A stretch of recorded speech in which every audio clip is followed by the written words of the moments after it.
Hey there, Max Rich with Totally Electric Guitars.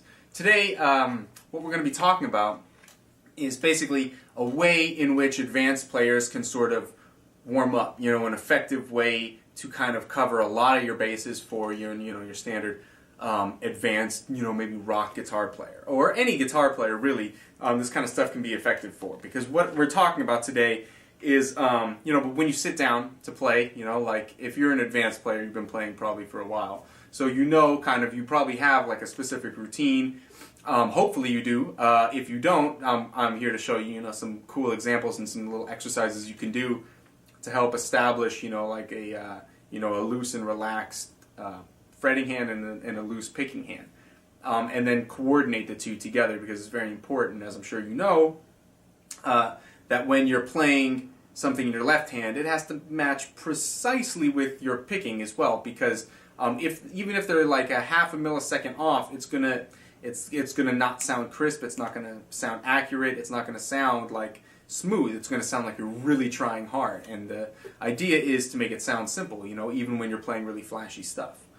And in addition to that, one of the things I really like to focus on, besides technique, besides making sure that your fingers are moving fluidly and that you're relaxed and your shoulders are good and everything. What I also like to work on when I warm up is my mental capacity, because if you're like me, then maybe you like to play a bunch of different kinds of music. I started playing rock and metal when I first began, but now I play everything. Jazz, country, funk, blues, R&B, soul, whatever.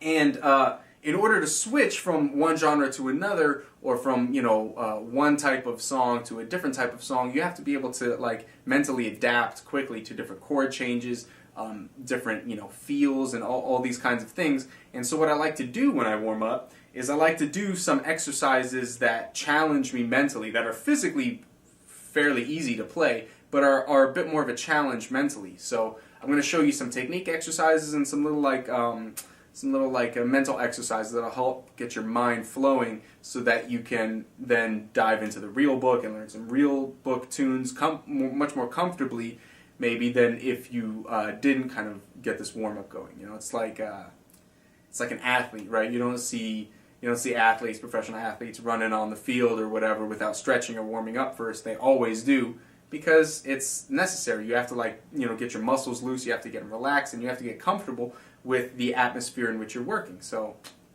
that's exactly what we're here to do today, so follow me.